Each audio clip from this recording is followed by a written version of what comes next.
ninkan isagoo naagaan qolka kula jira ayaa qolkiisa waxaa lama filaan oo wuxuu ku maqlaa xaaskiisa oo soo galay rabto ayagoo naxsan sariirta ka soo wada degayaan kadib midkan wax uu sameynto aqoon ayuu go'aan soo qaadaa wuxuuna bilaabaa inuu go'aan ku qori xaaskiisana waatan wixii taagantaa maanta maxaa sameynaysaa isagana wuxuu ku dhahaa waxaan bedelo oo kaliya wax kala ma sameeyay iyadana waxay weydiinaysaa hadii go'o la bedela sida ma la sameeyo isagoo cabsana ayuu wuxuu taagan yahay naagtaana intee shakada ayay waxay fiirinaysaa wax uu qarinay kadibna wuxuu ogaanaysaa in laba naag meesha uu ku qarinayo intee xanaaqada ayay ninkeeda gacantiisa hal mar ay ka wareejinaysaa wax uu qarinayo waxay ogaanaysaa laba naag inay meesha ku dhuumanayaan isla markiina waxay weydiinaysaa sababta labada naag oo keenay isagana wuxuu taagan labada naag shaqaalo waay iyadana waxa ku kacayso xanuunkii ay qabtay oo qarasta ahayd kadibna intee xanaaqada ay ninka hal mar go'ay ka qaadeen iyadana waxay dareensiinaysaa jaceelka ay u qabtay saaxiibkeeda kadib hal mar ay ku soo boodaysaa hab ayayna siinaysaa iyadana ninkeeda waxay ku dhaysaa wax walba waan ogaa in aniga dartay u sameynaysan naagahana in aniga shaqeynayna waa ogaay sidoo kale maanta kadibna bangiga ma ka dahay quraacna ma sameeyna naagan ayaa sameynaya isagana intoo jaanis ka dhax arkay wuxuu taagan wax walba dartaa ayaa u sameeyay sidoo kalena wuxuu ku dhahaa in adiga ku qiyaam lagama yaabo marna iyadana ninkeeda wax walba uu sheegay way ku faraxsan tahay ninkeeda waxay ku dhaysaa naagan in barta ayaa jirto in la hadlano waa sida ay shaqada qolaan in uu sheego waay kadib gabadhii koowaad waxay ku dhaysaa gacmo furan ku soo dhawow guriga antii kalena intay salaanta ay wax ku dhaysaa shaqada ku soo dhaw ninkeedana waxay ku dhaysaa waa maasantaa wax walba waa ii sameysay nin adigoo kala aan sida loo helo way adag tahay labada naagna meesha wax ka socdana way la yaaban yihiin isagiina wili xaaskiisa ayuu naagay hambaraya midaan koowaad wax lagu magacaabo Charlie midaan kalena wax lagu magacaabo Mary iyadana intee ku faraxday ay wixii taagantaa magac fiican ay leeyihiin waan ku faraxsanahay iyadana ninkeeda waxay ku dhaysaa adiga lama filaan ay isas anigana lama filaan weyn ayaan ku hayaa indhaha wax ku arag kadib intee jeebkeeda gacanta kaliisa ay waxay ka soo bixinaysaa mobilkan waxayna taagantaa qolka maanta dhan wax ka socday waa duubtay ninkeedana wuxuu weydiinaa sababta ayada ay u duubtay iyadana waxay ku dhaysaa waxa uu wax kaliya maana saaxiibada xasaskooda inta soo wata waxay dhaysaa miya shaqaalo waay xaaskiisa wuxuu ku dhahaa waxa sameynayso wax fiican ma ahan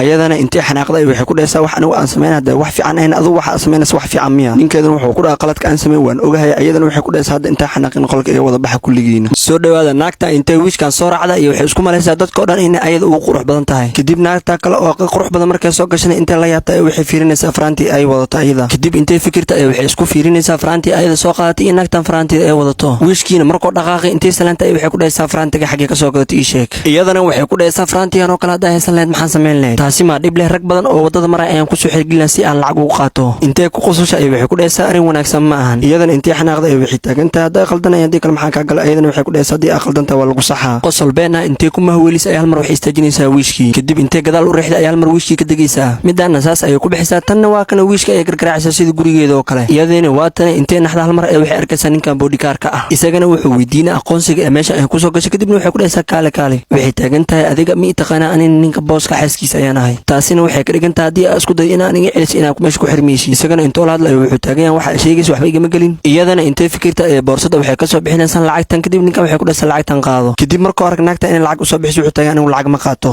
lacagtii intee u kordhida ay waxay ku dhaysaa lacagtan ka war hadii aan ku wada siiyo isagana wuxuu la yaaban yahay lacagtan tirada ka badata kadib intoo geesaas ka fifiray wuxuu ku dhahay lacagtan si muuqaalkana intan ay ku ekeenaa baartitu la socodii aan la socoto soo dhawaada asxaabi hadda maqli jirteen heblaaye ninkeedu wax matara waaya ayadoo muuqaal ah waatane ayadiina waxay arkaysaa gabadhan oo qolkii soo gashay kadib waxay ku dhaysaa qolka maxaa ka soo doontay soo walaalka ma jiifo gabadhii yareedna banoonigeeda ayadoo soo qaadan rabtay waxay arkaysaa ninkan oo meesha fadhiyo ku dhuumanaya ninkan gabadhii yareedo wuxuu ku dhahaa aamus ayadiina way naxsan tahay walaalkeed ayay fiirinaysaa ninkan kabtaan oo gabadhu ku cabsiina isla markiina waxaa gacanta ka soo qabanaysa naagtii gabadhii yareed waxay ku dhaysaa adigoo qolka amar la'aan soo gala haddana weli meesha sii taaganta ee qolka ka bax naagtan intee naxday waxay maqlaysaa ninkeedii oo dhahay labadiina babuuq iga yareeyo naagtan gabadhii yareeday waxay ku dhaysaa soo walaalka ma maqlisid wuxuu dhahay qolka ka bax naagtan ayadoo rabtay inay sariirta ka degtaa ninkeedii wuxuu ku dhahaa soo jiifo bixin ayadana waxay iska dhigaysaa qof jiifan rabo oo kale kii sariirta gadaalku dhuumanayna waa kana naagta wuxuu ku dhahaa luuqaasa galanayna keen ayadana aad u cabsanaysaa kadib intee ka aqbashay sariirta waxay ugu degaysaa si tartiib ah oo dhuumasho ah labadoodiina markay gadeen sariirta gadaasheeda laba maalin kadib ayagoo banaankii taaganna waa kuwan guriga hortiisa ninkan nin aad dareenkiisu kacsan yahay waaye naagtan wuxuu ku dhahaa ninkan laba bil kadib ma kusii qaban doono inaan ka furo ayaa jirto